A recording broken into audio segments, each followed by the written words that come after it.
as much as I absolutely 100% believe my father was called to be a minister, he was a fantastic preacher.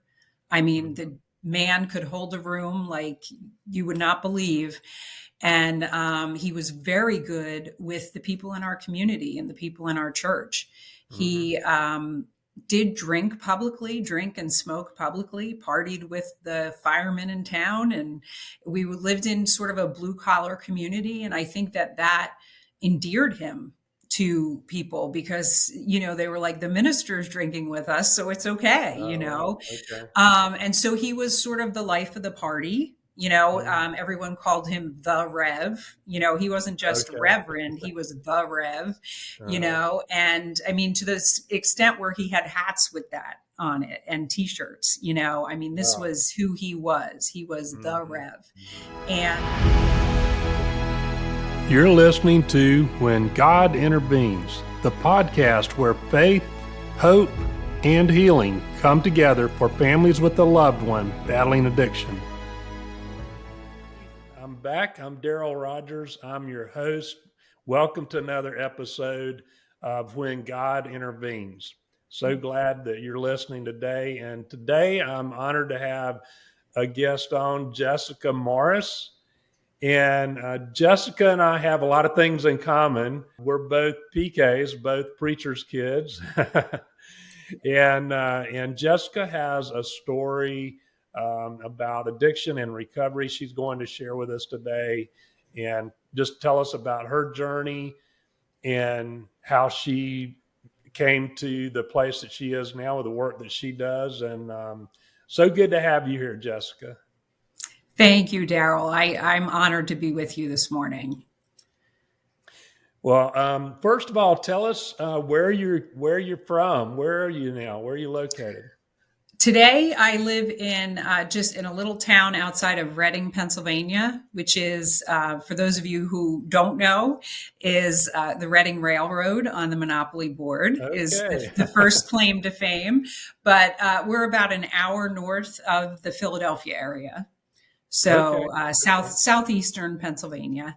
And I've lived here, actually, this is the longest I've ever lived anywhere in my life. So I guess you could say I'm really, even though I'm a Jersey girl at heart, because I grew up in New Jersey, I'm a Pennsylvanian. I don't even know if that's the correct term, but. Sounds good to me. We'll go with it. Yeah. Okay. So you grew up in New Jersey, and what was life like growing up? That's a loaded question, Daryl. Okay, so how much time do you have? It was actually, I will say, I grew up in the 70s. I was born in 1970. So the world, not just New Jersey, but the world was a completely different place than it is today. A lot of outside playing as a kid, especially because the inside of my home was pretty toxic. And so we went out a lot, as kids. I'm the youngest of four. And so, I was the brat of the family. And I will say for sure that I was a brat. I was very spoiled in the sense that often got my way because I cried, but I think that's a lot of the youngest child probably could identify with that, no matter what kind of family they're in. But my father was a minister and my mother was a school teacher. We lived in a very small town, no traffic lights or anything. There's a truck stop way up at the end of town, and that was pretty much the only outsiders that ever came in, really. And my dad he was a minister and he was also an alcoholic. And my mother's father was an alcoholic and my father's father was an alcoholic. And so and there were some other addictions sprinkled in there that were never identified, but I know now, looking back, were there. And so there was a lot of dysfunction. There was a lot of family lineage of dysfunction. So like, this is how it's always been. So this is how it is, and just deal with it, sort of, kind of attitude. My mother was raised in an alcoholic family. She became a very good codependent, enabling wife and minister's wife, even to the extent that I'm sure you understand. There's, a look that needs to happen when you're a Mm. minister's family. And that is not easy to uphold when things in the home are not good. And as much as I absolutely 100% believe my father was called to be a minister, he was a fantastic preacher. I mean, Mm. the man could hold a room like you would not believe. And he was very good with the people in our community and the people in our church. Mhm. He did drink and smoke publicly, partied with the firemen in town. And we lived in sort of a blue collar community. And I think that endeared him to people because, they were like, the minister's drinking with us, so it's okay, Oh, wow. Okay. and so he was sort of the life of the party. Mm. Everyone called him the Rev. He wasn't just Okay. Reverend, he was the Rev, Uh-huh. and I mean, to the extent where he had hats with that on it and t-shirts, I mean, this Wow. was who he was. He was the Mhm. Rev. Mhm. And he was fun and until the doors were closed and we were in the house. Mm. And there was a lot of abuse that I will not get into, major details of Okay. that because this is not about that. But it was scary to grow up in the home. I thank God every day that my eldest sister, who's 6 years older than I am, took on the protection of me. And I know that was probably a little bit of hero complex because if you know anything about the dysfunctional Mhm. family, the eldest Mhm. child tends to be the hero. But I don't even care what complex it was. I'm very grateful for her. She practically raised me, and because my parents were fried by the time I came along. My father was my mother especially. I mean, there was just try to imagine, she was a full-time teacher, 4 kids, and a husband who was spending money like a drunken sailor, Uh-huh. and so on a minister and teacher salary. And I look back at the things my mother held together in our family and it blows my mind. It really does. Mm. I mean, it's Mhm. amazing what a person can do in that type of situation. The human spirit it's just phenomenal. And so it was a hard upbringing. My addiction of food has been with me since I can remember remembering. I I don't even know how else to say it. Every memory of my child, food is connected in one way or another. Mhm. Um, and alcoholism came into the picture pretty young as well. I just didn't know it. I Okay. always knew there was something wrong with me in regards to Mhm. food. I Mhm. didn't know, or I should say, I denied there was anything wrong with me in regards to alcohol until I actually got into recovery. Because my father was an alcoholic, and therefore, if I was an alcoholic, Mm. then I was in big trouble because that meant I Mm. had to hate myself. Because for a very long time, I hated my father Right. for his alcoholism. So while the food addiction was easy for me to accept when I finally did get to recovery, the alcoholism I was sober for more than a year before I could even admit that I was an alcoholic. Okay. It Wow. took a lot of work. So that's Mm. a very long answer to what was it like growing up. Yeah. I will also Yeah. just put in there one other thing that our family did laugh a lot. There was a lot of laughter. Um, there was a lot of my mom was really big on holidays and birthdays. I mean, if it was your birthday, you knew it was your birthday. I'm never, I've heard people, in fact, my husband, when I did a birthday, I got an ice cream cake for my birthdays or for my husband's first birthday when I was with him. And it Mhm. was his first birthday cake ever. And Wow. and he had had a mother and 2 wives prior to me. Wow. And that just blew my mind that Yeah. someone would never have a birthday cake. And not in my house, man. When it was your birthday, Right. you knew it was your birthday. So there Yeah. were a lot of good things mixed in with that Yeah. dysfunction. It's Yeah. That's important to always note the way that. it is, I believe. Yeah. It seems that way. Um, I think a lot of people have this kind of misconception that preachers don't sin, or that Yeah. they Yeah. they live this perfect life, because on the exterior a lot of times things look perfect, but they're humans, and Yeah. we live in a fallen world. And so you were talking about the really the whole um, generational, if you will, trauma that had been passed along, and that's something that is so common that you see um, it. Um, it's just the norm. It seems like when I talk to families, there's always something. I think there's always a level of dysfunction in every family. It's different things with different families, but yeah, and then like you were saying, you have to, um, as a preacher and a preacher's wife and the family, there's you kind of have that. You have to have that outward persona, right? Whether that's what's going on inside the house or not. Yeah. Absolutely. Yeah. Um, but yeah, I think that there's a message there to people that, hey, if you're a member of a congregation, you need to uh, your pastor is human too, and he needs to be ministered to as well. Um, and you need to understand that being a preacher is a that's a stressful job. It's really really Well, stressful. it makes me think of the disciples.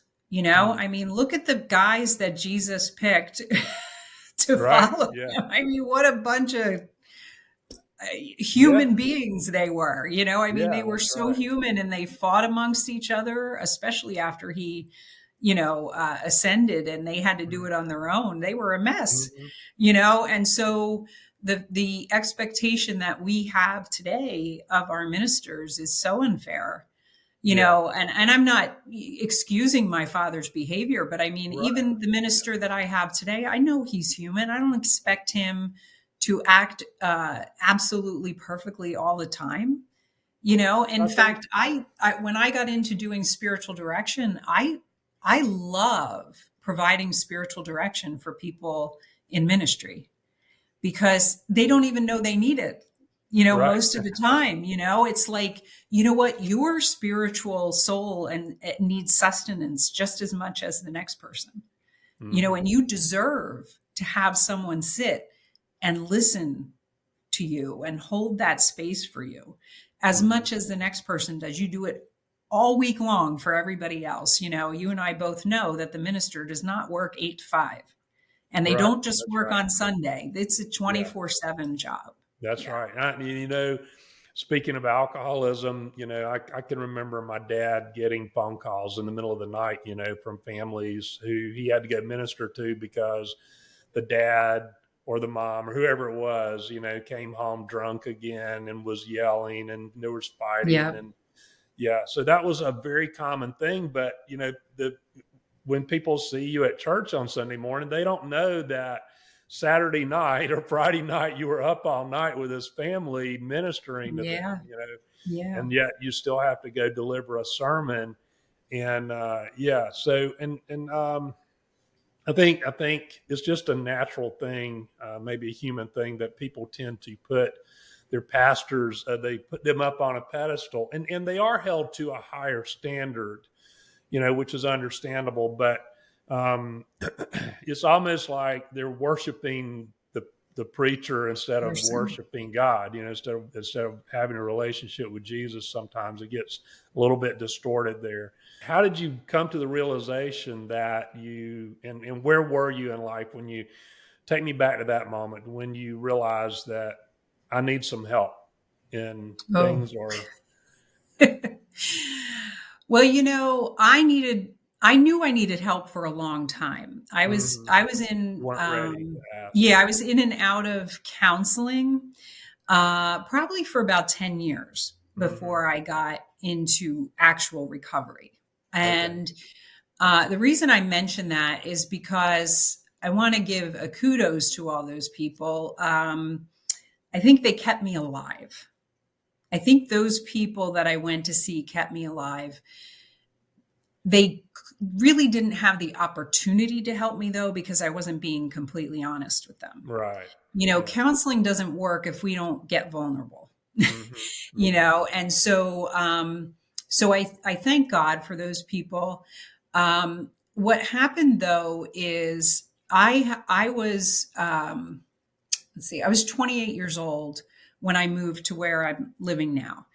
And I had a professional job. I call it professional because when I got out of college, I did a whole bunch of temp jobs that were sort of all over the place. I didn't really know what direction I wanted to go. In fact, I was mentioning to you before we started, I really just started going in the direction that I've Uh-huh. always known I wanted to go just 4 months ago. So Hmm. it took me till 55 to recognize this is, really what I want to do. But so I moved to this new city for a new job because I knew I was going to get fired from the old one. And, it was just, we were going down that road. It was going to happen. And my siblings came to visit me in my new apartment in my new city. And they all stayed overnight because they all lived, more than an hour away. And we were drinking, of course. And the next morning when I woke up, only my eldest sister was still there. The other two had left.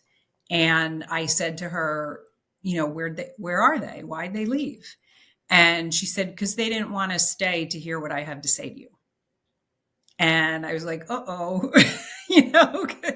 And so I was like, what? But I mean, we had a good time last night. In my head, I was like, what's her problem? Hmm. And she basically said to me, she didn't mince words. And she said, I'm not gonna, I watched you drink last night. And I am not going to sit and watch you do to your life what our father did to our family. Hmm.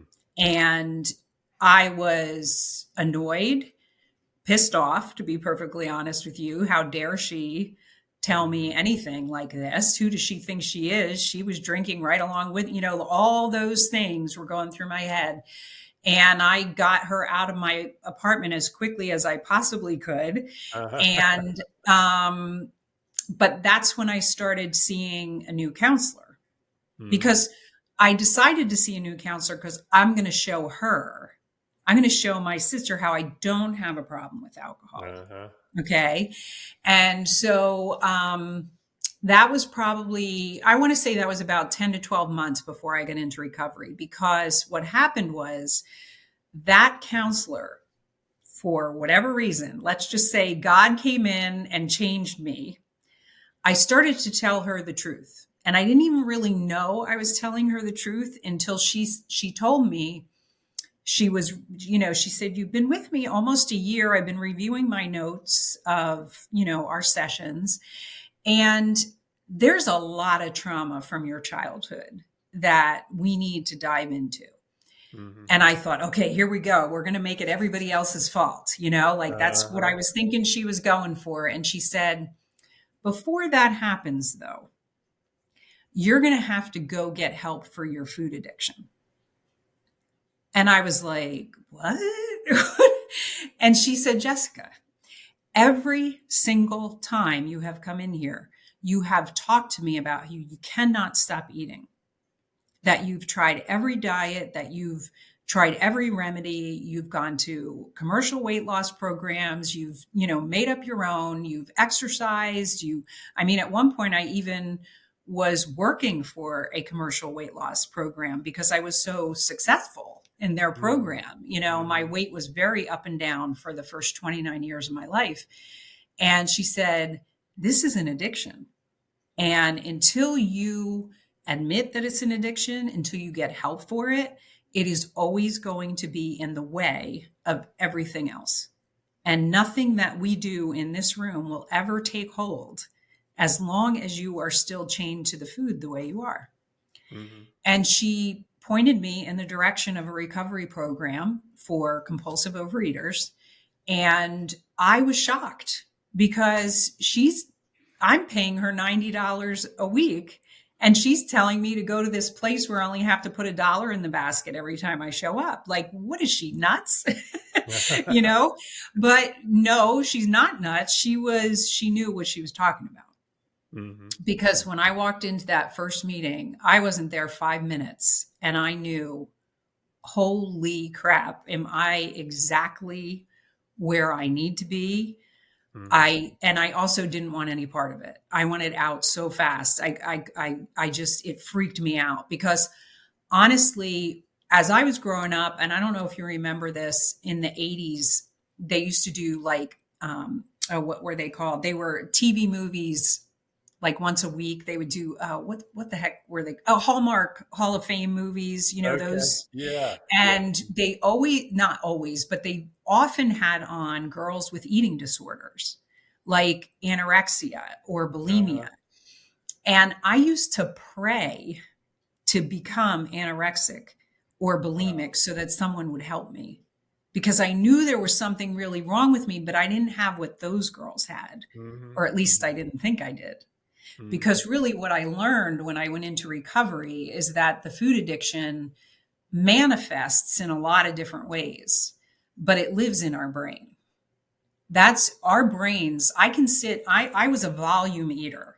I mean, I was a volume eater. In fact, I rarely tell people outside the program the amounts of food that I used to put into my system at a time because it grosses them out. Like my husband came to hear my story one time and he said, I am never going to hear your story ever again. That just completely grossed me out. Wow. But I tell it to a room full of people like me and they totally get it. They're shaking Mm-hmm. their heads. Yes, I was there. I did that. Like we eat until we get sick. I mean, it is, you cannot, I could not stop. I could not stop. Mm-hmm. And so, where was I going with that? Oh, I can be sitting in that same, what I just explained to you. I can be sitting right next to an anorexic Mm-hmm. who restricts her food, who does all kinds of things to control her food intake. And it looks like we're two completely different diseases. We're the exact same disease. Is that right? It lives here. The way our brains think about food are completely corrupt. Our Mm-hmm. brains are Mm-hmm. absolutely corrupted in regards to food, body image. I've seen pictures of myself when I remember thinking I was enormous. And Mm-hmm. I look so good in those pictures. I cannot believe that I thought I had to lose another 15 pounds or another two. Right. I mean, to this day still, I look in the mirror and I really don't trust what I see Right. Yeah. because Yeah. I'm not sure. I mean, and it's been 25 years that I've been in this program and I still put my food on a scale before I eat it because I Wow. know that's my daily admittance of my Mm-hmm. powerlessness over this disease. Mm-hmm.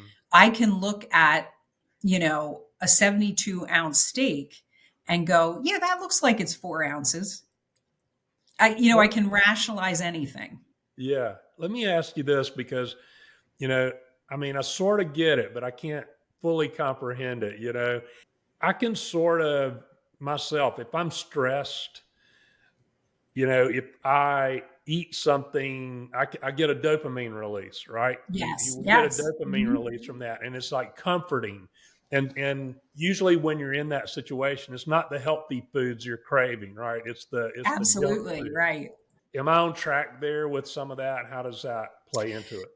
Well, yeah, I think it's kind of like alcohol in the sense that normal people do it too, Yeah, yeah. right?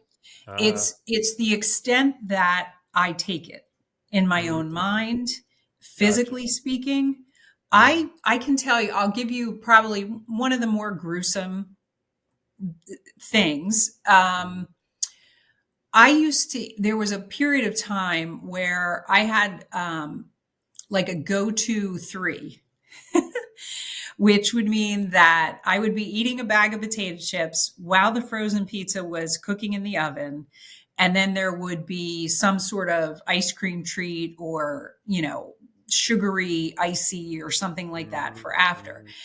And I remember there was a period of time where the roof of my mouth was freezer burned because I got those, you remember those little, they probably still have them. I don't look in that section now, but they were like ices that you could spoon out, that you could hold in your hand. It was like a little container. And there sometimes were like 6 in a pack, let's say. Uh-huh. Uh-huh. And so you're supposed to have one or maybe 2, right? Mm-hmm. I would eat all 6 in like a 10-minute seating. The roof of my mouth was literally blistering from the Wow. freeze. And and it hurt. It hurt. I Yeah. could not stop myself.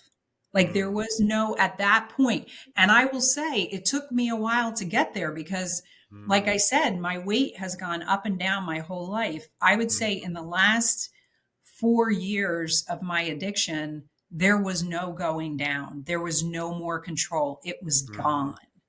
And Mm-hmm. I was 5'4" and I was almost 300 pounds when I walked in to my first meeting.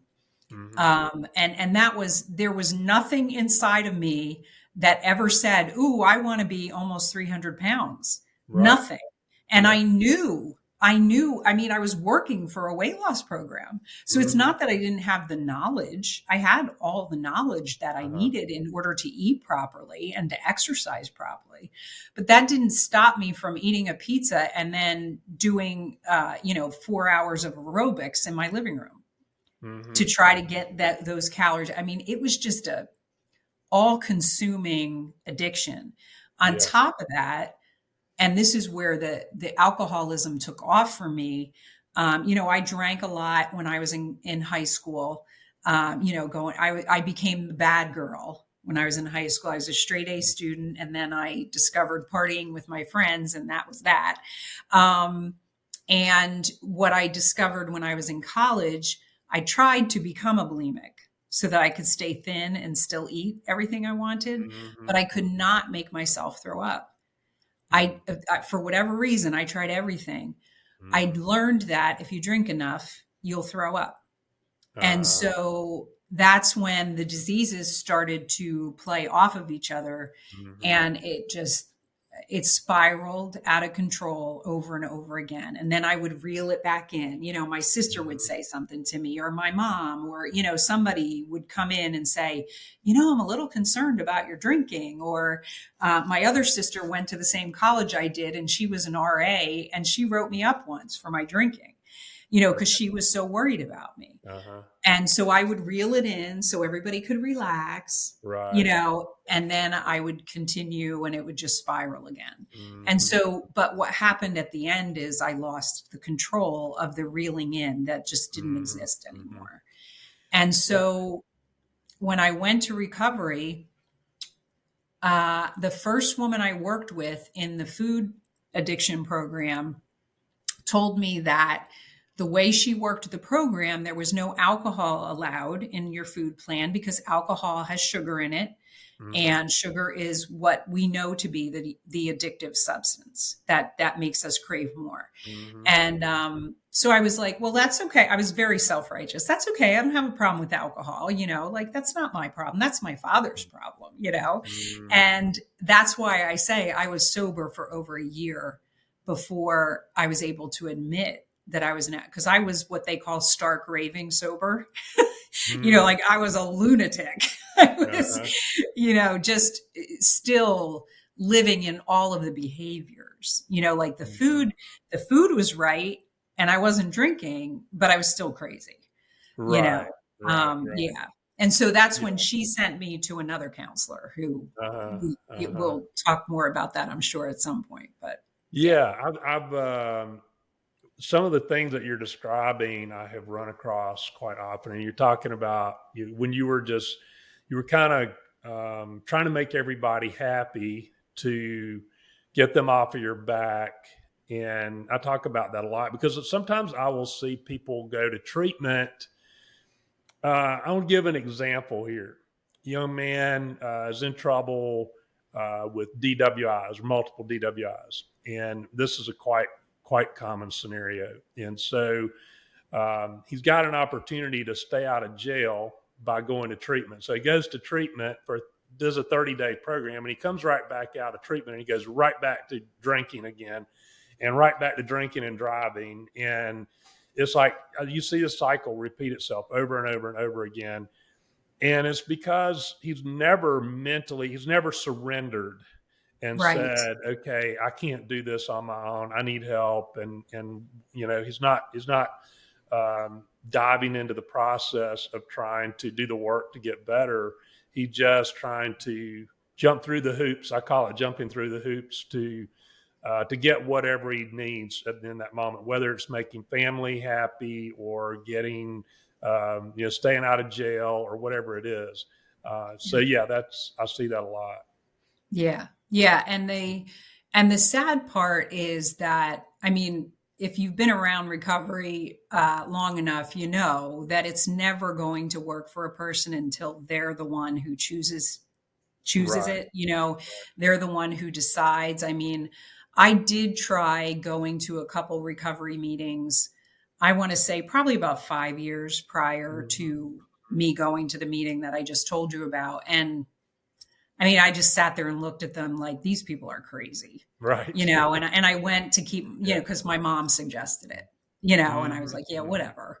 And my dad actually had found AA, or had, he had gotten recovery. And the problem though is that he was still kind of acting in the same old behaviors. He was sober, Mhm. but he had lost his church and he had been kicked out of the ministry. And so this was his way of getting back in, is how I saw it, because he still Okay. behaved in a really, like, not treating my mother well, still Right. acting kind of crazy with us. And we were all adults then, but he, still that same sort of selfish attitude Mhm. that most Mhm. addicts have, unfortunately.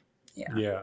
Sounds like you're trying to conform to what other people wanted from him to be able to get what he wanted, but Yeah. not really, doing the internal work that he needed to, and not really Right. making those deep changes.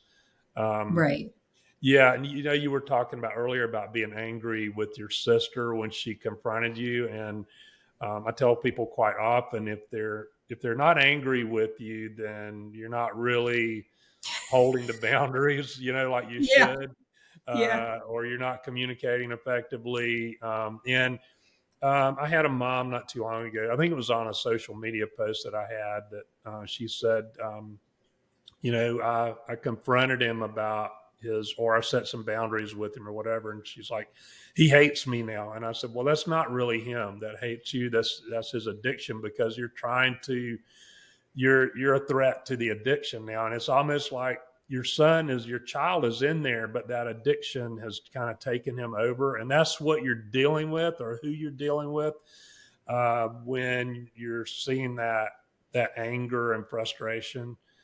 Yeah. Um, you agree with that? Oh, absolutely. In fact, I think of that night as one of the most loving things anyone's ever done for me, Mhm. Mhm. because I know that my sister to this day, she has no children. I believe I'm her child. The way I look at it, she parented Mhm. me our Mhm. entire growing up life. And to this day, I mean, when I got my master's degree, the picture I have of me standing with her and my mom, in my cap and gown, she looks happier than everybody. She was so beaming with pride for me. Mhm. And, Mhm. I mean, and I know that was hard for her. I mean, of course, my other siblings wouldn't even do it. They left, and that's not to say anything bad about them. They weren't able to do it. And I think there was something in her that knew, if I don't do this, she's going to die, Yeah. Yeah. and because that's the road I was going down. That is Yeah. absolutely, I know today that if I hadn't found recovery, or if recovery hadn't found me, I'd be dead. Mhm. Mhm. Absolutely, without a shadow of a doubt. Mhm. Mhm. Because I was Uh, already the walking dead. I was not present. I was not living a life. right. Yeah. I Yeah. was just living for the next binge, you know? Yeah.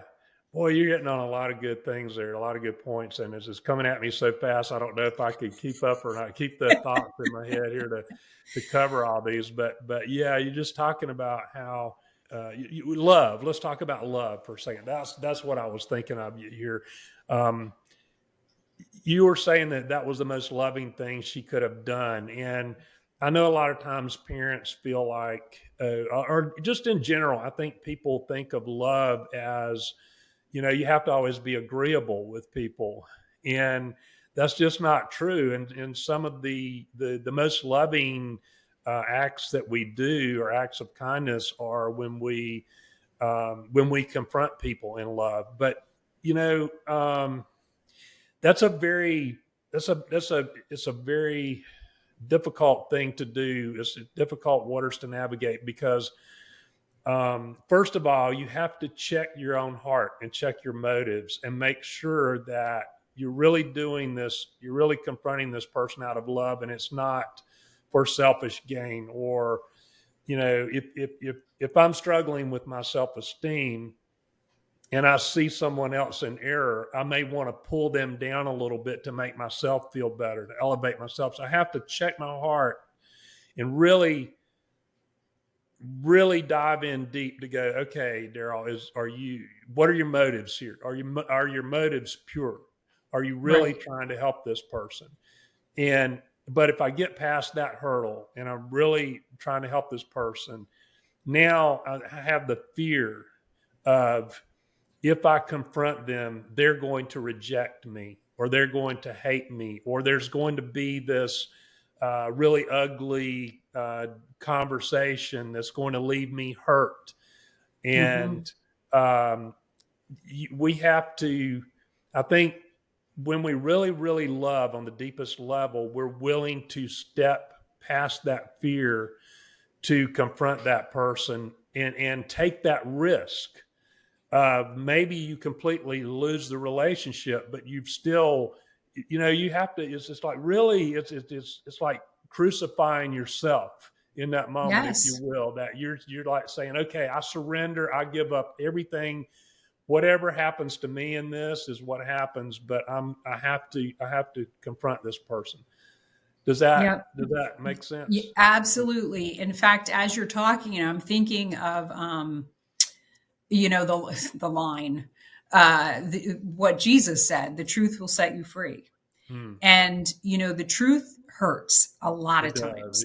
yeah. It doesn't matter what it's about, but a lot of times we do not want to hear the truth, because often the truth means I might have to change something. That's right. Yeah. And none of us really are fond of that. I'm kind of comfortable where I am right now, Right. even though, I'm burning myself and killing myself from the inside, you Mhm. know. Um, and so she was telling me the truth. She was saying, "This is what I see.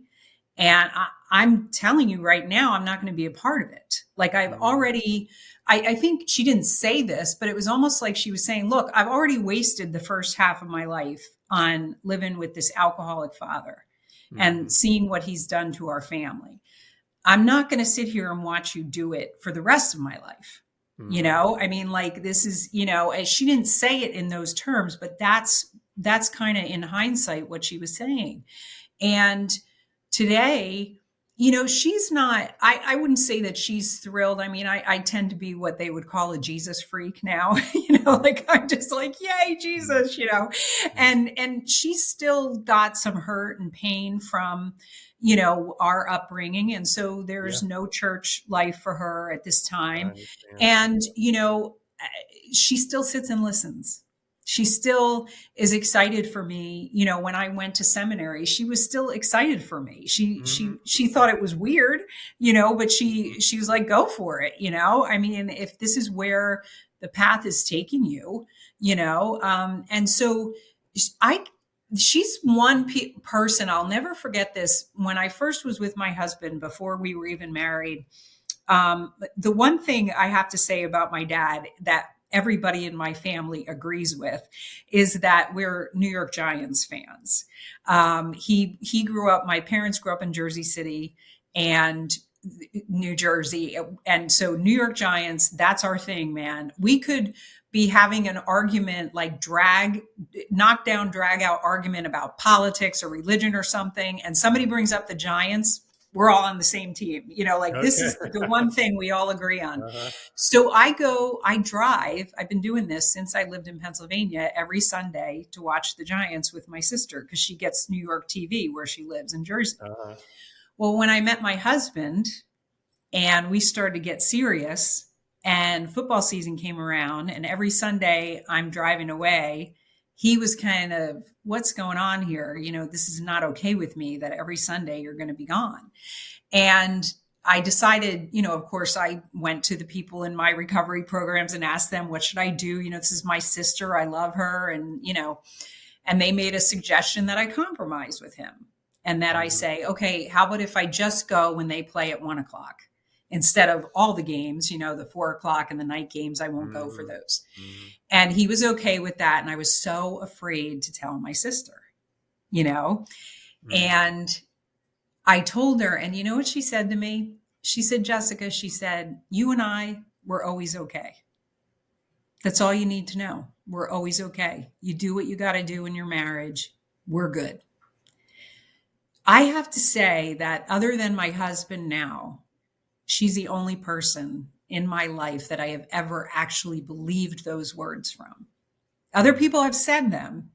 She's the only one I know deep down into my gut and my soul that she loves me in that unconditional way, that no matter what, we're good. Yeah. Awesome. And she'll always love me. I'm getting choked up telling you that. I mean, it is a huge gift for me. I know that because not everybody has that in their life. Yeah. Yeah. And that's why I say, I thank God for her because I really do believe I was suicidal in high school and I didn't do it because I was afraid of what it would do to her. Mm-hmm. Mm-hmm. And I know that sounds very selfish and self-centered, but it kept me alive. Yeah. It kept me alive. Yeah. Yeah. Man, it's just a side note here before we move into the next topic. It's interesting that you're a football fan, yeah, because I grew up, I was a huge NFL fan growing up and watched college football and all of that. I never played football. I played baseball in high school, but both of my boys played football and ran track all the way through high school and into college as well. And our youngest one played on the Division II level in college, but our youngest one, he went all the way through, Wow. in the football program. But so it was a little bit of an adjustment when our youngest one graduated from college. I'll Because bet. from Yeah. the time they were little playing Pop Warner all the way up, we had been to football game after football game. But just thinking about the growing up as a preacher's kid, I'm trying to think if there's any other things we want to talk about there. Well, I will just share with you that a lot of my journey with God was really messed up due to that. I mean, a lot of preachers' kids can talk to this, because we tend to, as little kids, look at our dads as if they are God, to begin with. But then when they're also your preacher, not just your dad, it adds a level there. And when my father told me that I was a mistake, I was very young, and he was probably drunk. I don't know that for sure, but in hindsight, I'm guessing he was probably drunk and annoyed or whatever. And I heard God telling me I was a mistake in that moment. And it took years into my recovery to even say that out loud to someone. Like, I never told anyone that he told me that because I was afraid if other people knew, then they would also know that I was a mistake. And so, because if he said it, God must believe it because he's the minister. So he must know something I don't know. I mean, this is that's the wheels that started turning in my head. And so I will never forget when because I also went to my mom. I did tell my mom after I said, Daddy I was so little, I was still calling him Daddy. And so I remember saying to her, Daddy just told me that I was a mistake and that you didn't want me. Is that true? And I'll never forget. It's like it was yesterday. She just took a heavy sigh. She went, huh. And she goes, he should not have told you that. Mm. She didn't say, no, that's not true. She just really confirmed it, that Oh, they yeah. didn't plan me. And I just, I knew I cannot ever let anyone know this. And the counselor that I was seeing, and he was a certified addictions counselor that I started seeing after my first year when I he was stark Mm. raving sober. Mhm. Um, he very gently led me through a lot of that family trauma work that needed to happen. Mhm. And, in group therapy and also individual treatment weekends, it was 4 years of pretty intensive therapy. But at one point, I told him, it was just me and him in his office. And I felt like I need to tell this guy. I'm learning enough to know that you got to tell the truth, and my relationship with God at that point, while it had improved due to my recovery, I still was afraid of God. And so I knew, everything that everybody tells you in recovery is you've got to have a good relationship with your higher power. And Mhm. so I decided I'm going to tell him. And so I told him, and he got very quiet. And I explained to him that even later, in when I was a teen, my mother started to try to get me on her side, because my parents Mhm. started to split, and they just were fighting all the time. And she told me about a time when she was pregnant with me, and my father beat her to the point where she was bleeding. Mm. And I asked her, like, that was the story she told me. And I said, well, did you go Mhm. to the hospital? And she said, well, no. And I was like, Mhm. well, why didn't you go to the hospital? And she said, well, because the people in the church would find out. Right. And what I heard then was that the Mhm. people in the church were more important than my life. And Mhm. so she didn't say that, but that's what Wow. I heard, right? Mhm. And so I'm telling this counselor all this information, right? I'm giving him all this. Now we've worked through a significant amount of my childhood stuff. And at this point, and I'm telling him this, and he said to me, I really would like to reframe this for you. Mhm. And I said, you know what? Bring it on, Steve, because I am tired. I am tired of this ruling my life. And he said, your dad didn't want you to the point where he beat your mom up so bad that almost got rid of you, let's say. Mm. Okay. Your mom confirmed, yeah, I wasn't going to do anything about it because the people in the church would find out. So your human Mhm. parents not wanting you here, let's say. Okay. Maybe you're right about that. Maybe that's true. He said, then why are you here? Because the big guy wants you here. Mhm. And that's the thing he said to me. I can see his face in him telling me this. That's the thing I want you to focus on, Mhm. that God wants you here. There is a reason for you to be here because otherwise you wouldn't be. They did Mhm. everything that they could to get rid of you, you know? And I don't know if that's so much true, but because my mom was, for the most part, a really great mom. I mean, we always had everything that we needed in the family. But it did reframe it for me to a place where I was like, well, wait a minute, he's right. If all this stuff is happening and I'm not dying, God must really want, there might be something for me to do here. And Mhm. it changed my whole perception Mhm. of God, of my relationship with God, of myself, of what I might have to offer to the Mhm. world, Mhm. that it might be something that's really important, and that was really the first time in my life. I was probably like 35 when he said Uh-huh. that to me. That was the first time in my life where I thought, there's really a purpose for me being here. Right. And it Yeah. and it Wow. changed, and that's when I started to think about seminary, and that's when I started to Hmm. like really seek after God like a crazy person. I mean, it was like my hair was on fire. I couldn't get enough books to read. I couldn't talk to people enough. I got chummy, and he actually with the chaplain where I worked, and he actually became my spiritual mentor for like 20 years. Hmm. So that sort of like flip of and it wasn't really a flip of the switch. A lot of work happened before that moment, but that was what I would say maybe was my spiritual bottom, was Hmm. being able to say that out loud, because it was a Wow. secret that I'd been holding my whole life. Hmm. Hmm. Yeah. Um, Boy, there's some commonalities there. Going back to your sister, I don't know. Some people call it church hurt. I don't know if that's really a good term, but people go to really church. I think of it like a hospital, right?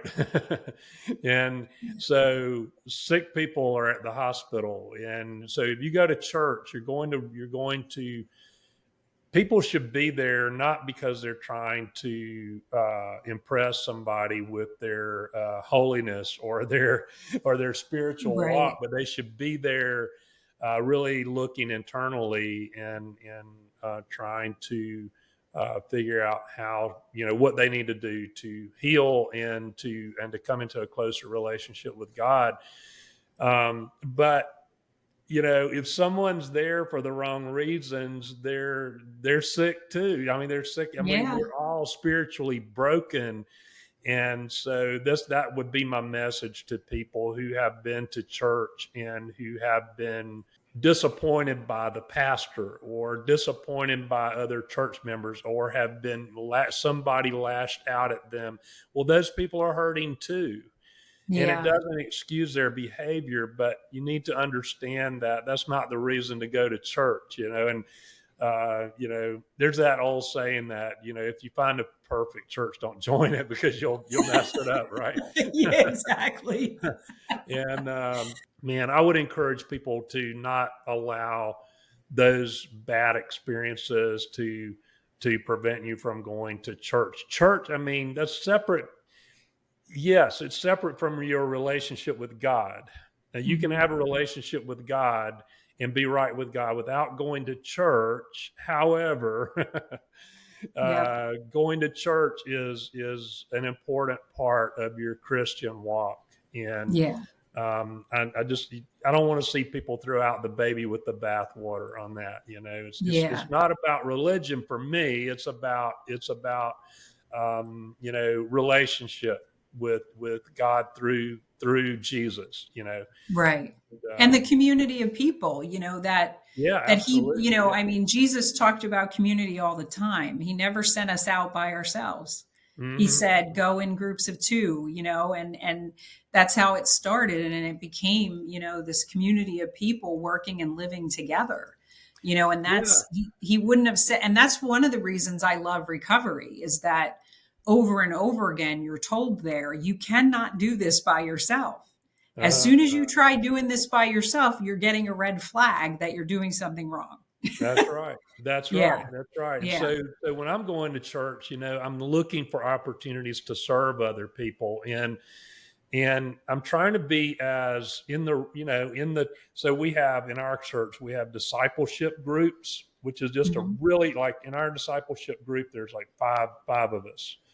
Hmm. And then we have community groups, which is a little bit larger, but you know, there's environments there where you can open up and just be really, lay it all on the line. We should be able to do that anyway, but you're in Yeah. that safe environment there. And I can't grow spiritually really if I'm just in a cocoon, and I'm not willing to be transparent with people and open up, and it gives opportunity for that to work reciprocally. Right. Um, when you were talking earlier about some of the issues, with your dad and everything, I was just thinking about how when we hold things in, it's really damaging for us, and the healing really begins when we're willing to be transparent and we're willing to start talking about some of these things. And man, my dad was I still, think the world of him, and such a good man. But, we're all flawed. The biggest issue that I have with my dad, and I did the same thing to a degree, with my kids. Um, he would yell. He would yell at me, and I couldn't even tell you what he yelled at me about now. But I know it's when he would get stressed out, and I can remember as a little kid. And I hesitate to say these things, because if some of the church members hear this, from going way back, they're going to think, "Wow, I can't believe Daryl would just throw his dad under the bus like that." But he's a human being. Yeah. And what I can tell you about him is that while his dad was at church, when my dad was just a little boy, his dad had a stroke at church, and they brought him home, and he still remembered seeing his dad die in the home in front of him from a Oh, stroke. And he had been teaching a Sunday school lesson at church. So I don't know if that's where that anger came from, but he had a temper, and you didn't see it often, but then bam, it would blow up. And I can remember having nightmares where this is going to tie back into what you were saying earlier, where I was hearing, it was like God was yelling at me from the sky, and I was running, and I was trying to escape, and I could not escape this booming voice. I could not tell you to this day what he was saying to me, but I was like, I was just in fear. It goes back to me kind of, we all look to our parents, particularly our dads, as sort of this godlike figure when we're toddlers, up until yeah. a certain point in life, when we're like, the bubble finally bursts, and we're like, wait, He's just a they got some guy. problems too. Yeah. Yeah. but yeah, so I can really identify with some of the things you were saying along those lines.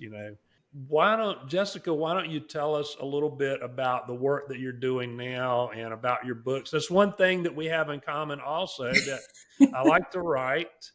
And I'm self-published 3 books, and but I want to hear more about your work, and I want the listeners to hear about your work and some of your books, and tell us about that, about your ministry now.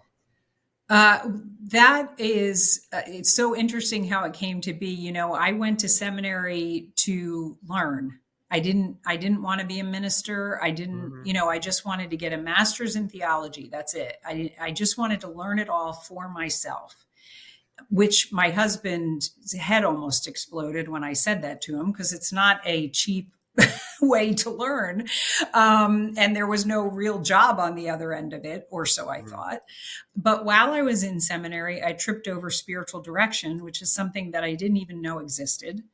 And I needed a 1 credit class to fill in a space one time. And there was an intro to spiritual direction. And so I figured I'll take that, whatever it is. And Uh-huh. I loved it. And I thought, oh, and so that added another year onto my studies. And so I did get a certificate in spiritual direction while I was there. And I do that on the side. It is not a profession that's going to pay the bills, for sure. And I love it, but I love it because it's just sitting with people and walking with people through their journey with God, and so it's not counseling in the sense that, I was talking about earlier. I'm not a psychiatrist or psychologist. Right. It's just sitting with people and holding the space for them to have a place to talk about their walk with God. Mm-hmm. And so I love that. And that also informs my writing. And what happened for me with my writing is that I've used writing my whole life as a therapeutic tool. I mean, I didn't know I was doing that at the time, but it really, poetry and just journal writing has always been very important to me to help me along my path. And I always thought I was going to be the great American novelist. I was an English major in Mm-hmm. college and took all Mm-hmm. kinds of writing classes. And my first book was published the year before I went into seminary. I was about almost 15 years clean when I finally got to the point where, okay, I need to do this. And, you've been talking about it for years. Let's do it.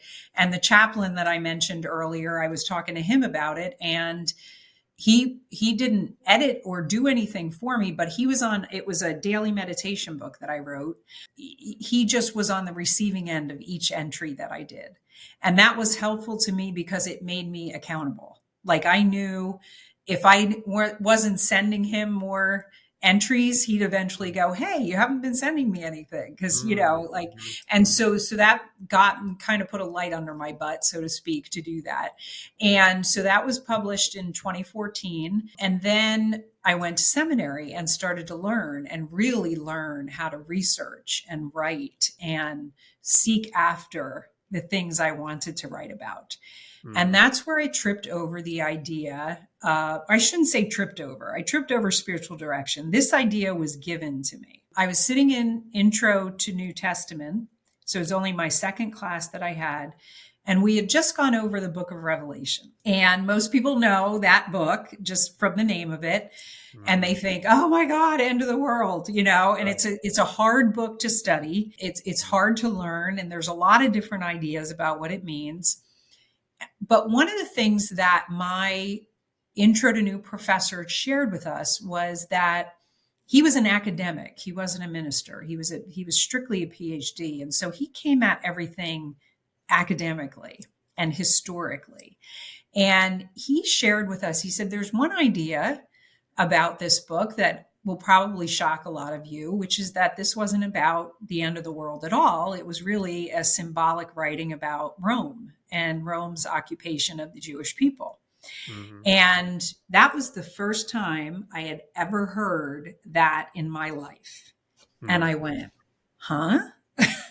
This could be about something other than what everybody in church says it's about.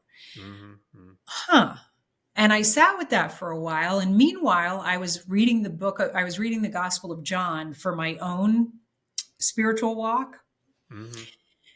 And second to last class of Intro to New Testament, I had this thought in my head. I was sitting there and I thought, what if when Jesus was speaking symbolically, because he spoke in metaphor and symbol all the time. I thought, what if when he was speaking about his second coming, he didn't actually mean for the whole world at one time? He was speaking metaphorically about returning just for me. And when that thought came into my head, I had a memory of when Jesus came to me, which he did, and I had pushed it away. I had pushed it away because I ran away from him when he came to me. And I was so full of shame and regret that I did not turn to him in that moment. It was about 6 years before I got into recovery. And I was standing outside of a party smoking a cigarette. And it was, it was a freezing cold January night. And I was looking up at the stars, angry at God, like I always was. And I was yelling at God and asking him when it was going to be my turn. When was I going to have the life I wanted? Which I didn't even know what I wanted, but that's what I was yelling. And I knew it with every ounce of my soul, my whole being, that if I turned and looked to my left, Jesus was standing right next to me. Like not an apparition, like physical Jesus. I could turn and hug him if I wanted to. And I immediately got terrified and ran into the party. Like I turned to my right and ran into the party, never looked back. And then I was living in hell for 6 years until I found recovery. I mean, I literally was at that point completely separated. And when I had that memory, when I was sitting in New Testament and I had that thought, what if when Jesus was speaking that he was going to come back just for us? And then I had the memory of what I had done, or so I thought, I had run away from him. I had written my own ticket to hell is basically what I was thinking. I started to think about what happens now. Now that I'm sitting here and I'm seeking him and I'm learning about all these things, and it started to percolate this idea in me about becoming born again, which is what I was reading in the Gospel of John at the same time, where Jesus sits with Nicodemus and he says, unless a man is born again, he cannot be born into the kingdom of heaven. And, and that wonderful conversation. Mm-hmm. And so I started studying that, and it became my thesis. And I coined the phrase, I haven't been able to find it anywhere else, but eschatology, which is, as you know, the study of the end times, Mm-hmm. I coined the phrase personal eschatology, Hmm. which would be the Okay. study of my own end and how Uh-huh. I must end in order, I must die and be reborn, that piece, seed of wheat that drops to the ground and dies. It must happen Mm-hmm. before I can follow Jesus the way I'm meant to follow him. I must be born again, because anything that I carry into that, it's going Mm-hmm. to have to die. It's going to have to be chopped off and removed, and I'm going to have to change. And what I discovered in writing this, and then I did write the thesis and I turned it into this book that I have now. What I learned and I continue to discover is that I must continue dying as long as I'm human. I Yeah. must continue dying over and over Mm-hmm. and over to these pieces of my human self that are getting in the way Right. of my Yeah. relationship with Jesus. Mm-hmm. And that, I mean, I have different chapters that are set up in here about, dying to perfect knowledge, Jessica. Like I have to Uh-huh. die to that perfectionism. I have to Uh-huh. die to thinking that I'm the best one in recovery. I have Uh-huh. to die to all that selfish behavior, on and on and on and on. There's always going to be something. And that's actually a beautiful thing, because that knowing that there's always going to be something to die to keeps me reliant on Jesus, because I know without him, I'll never see it. I'll never, Mm-hmm. because he's the one who tells me the truth. What he might use my sister when I Mm-hmm. can't look directly at him, he's going to use my Right. sister because he knows I can see her. Or Yeah. he's going to use the people in the room that first meeting I went to. He's going to use Mm-hmm. those people because he knows I still can't look directly at him. But now I can. Like now I'm in this place where I'm like, okay, Jesus, bring it on. What Right. do you have to show me? And so that's the writing, like these two books, my two books are out there for sale now, but Mm-hmm. this is the writing ministry that I feel that's like right now, as we're talking about it, I can feel my blood like circulating through my veins. I'm Mm-hmm. so like, I feel like this is so my purpose to Uh-huh. just keep writing more and more and more about this, and learning, I should say too, learning more and more and more about this, Yeah. Yeah. because I certainly know. Somebody asked me when I got my master's degree, they're like, "How do you feel now? You feel like a master?" And I said, actually, what I feel like is I've learned how much I'm never going to know, because Right. Yeah.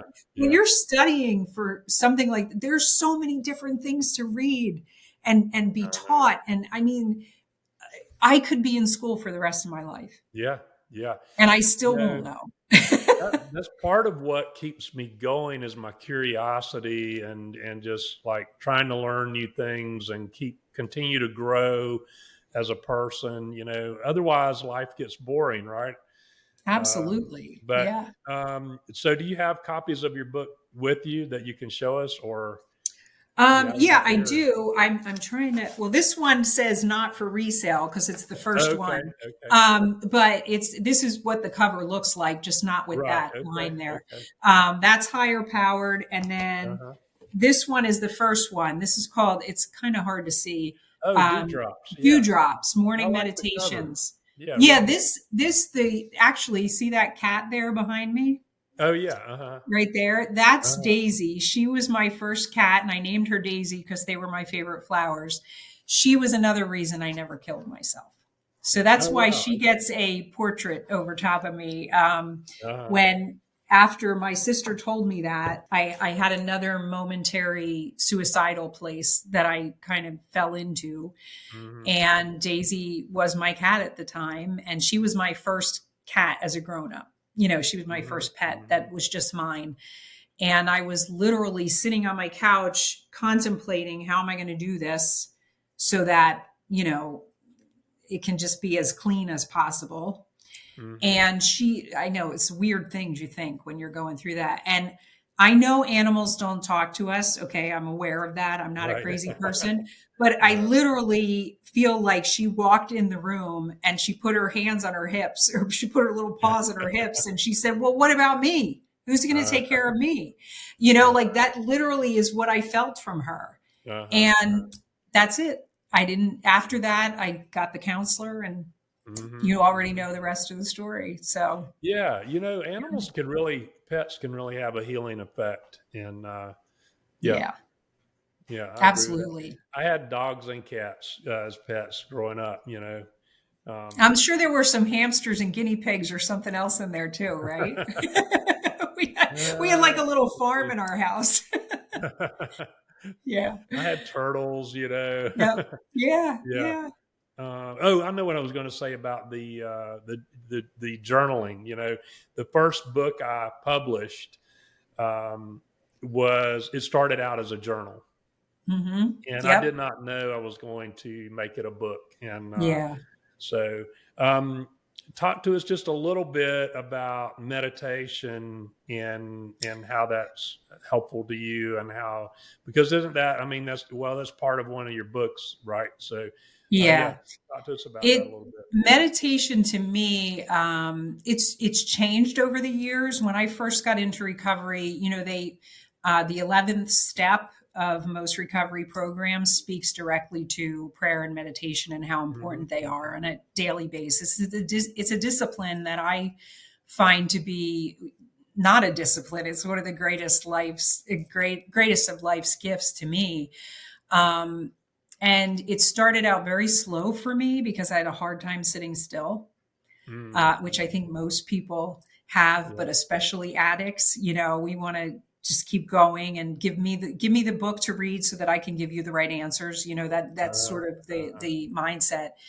And what I learned in seminary was this meditate form of meditation called centering prayer, where you find a word, try to make it a one syllable word that makes you think of God. Anytime that you say it makes you think of your higher power, whatever that is, whether it's peace or love or God. I use the word God because that makes me think of God. mhm, um, and you sit for, you do what is called a sit. It's very sort of, Buddhists do this a lot, mhm, mhm. where you just sit for 20 minutes. And anytime that you not really emptying your mind, you're Mhm. just quieting your Right. mind. Yeah. And anytime that you notice, because your mind will wander. You are human. Your Mhm. mind is going to wander. This is part of the meditation. Yeah. As soon as you recognize it, you drop whatever that thought is, even if it's a good thought. Like, even if Mhm. I'm like, I'll come up with a lot of great, perfect book titles or wonderful beginnings to poems, or, Mhm. whatever. They'll start to, sort of, percolate in there. And it doesn't matter how good I think it is, I drop it and I pick up the word God again. And it's 20 minutes of my life, or however many minutes you choose, that where I am completely 100% dedicated to God. Mhm. And Mhm. what happens, and I thought this was such a goofy idea, but it actually happens, that out there in the world, I'll never forget the first time it happened. I was driving to work, and I'd probably been practicing this type of meditation for about, I don't know, I want to say about 6 months, right? And I'm Mhm. driving to work, and this guy cut me off on the road. And I was on the highway, and it was in a dangerous spot. And I immediately went, of course, my reaction was, I'm going to yell at that guy, or I'm going to make a face or something. And immediately I thought, God, like, my brain did it for me, Uh-huh. because I had been training my brain Mhm. all along to drop whatever and just go to God. Uh-huh. And it was, I'll never forget. I got to work and I called my professor, and I never called my professors unless, it was for a test or something, and I Mhm. called her. I'm Mhm. like, you're not going to believe what just happened. I was so excited, but it really does work. And it Uh-huh. helps to keep, like, I never used, I mean, you can tell I like to talk, right? Just from this conversation. Uh, I never used to be able to sit still or quietly. And the relationship, and this is one of the last things I'll probably say in this conversation because it's the most important. My relationship with God is more important to me than anything else in the whole world. mm-hmm. How dare I not spend 20 minutes with him every day where it's just me and God? I would Yeah. never not do that for a friend. Mm-hmm. Like we make such a big deal of, oh, I don't have time to meditate. Really? Right. Yeah. Really? Can you afford not to meditate? That's how I look at it. Mm-hmm. Because Mm-hmm. it's an absolute necessity. This is my time to get right, you know? Yeah. Yeah. Yeah. Absolutely. Yeah. Anything else you'd like to say to the listeners? You know what? The only thing I'll just say is, a lot of times things come to people after these types of conversations. Mm-hmm. There's a contact form on my website if you have questions about anything that I've said. My website's very easy. It's jessicalmorris.com. It's just my name with my middle initial in there. And so there's information on there about my books, about spiritual direction. There's information about me on there. And like I said, there's the contact form. I encourage people to get in touch with me because I know this is not ever something that anybody can do alone. And Mm-hmm. if your first outreach is just sending me something on a contact form and that's enough, like just reach out to, if it's not me, reach out to somebody, if you're listening, just don't try to do it by yourself because it's not going to work. I know. That's a Yeah. great message in and of itself, right there. That we do tend to quite often, most of us, to isolate and to try to work all these problems out on our own, and we don't want to open up to others. And that's not how we were designed. We were designed to Right. we heal best, and we all need healing, and we heal best, in community with others. So Yeah, yeah, definitely. absolutely. Yes. Yeah. Reach Yeah. out and look for those opportunities to be a part of a group of people, even if it's just a very small group, or you just got to start out with just one person that can help you, But yeah, Yeah. um, Yeah. Even Jesus says that where two or more are gathered. Sometimes it's that's only right. two. Yeah. It's just, you can't, it's just by yourself. See, the counselor and that I went to used to call denial. He always used to say denial stands for don't even know I am lying. So when I'm by myself,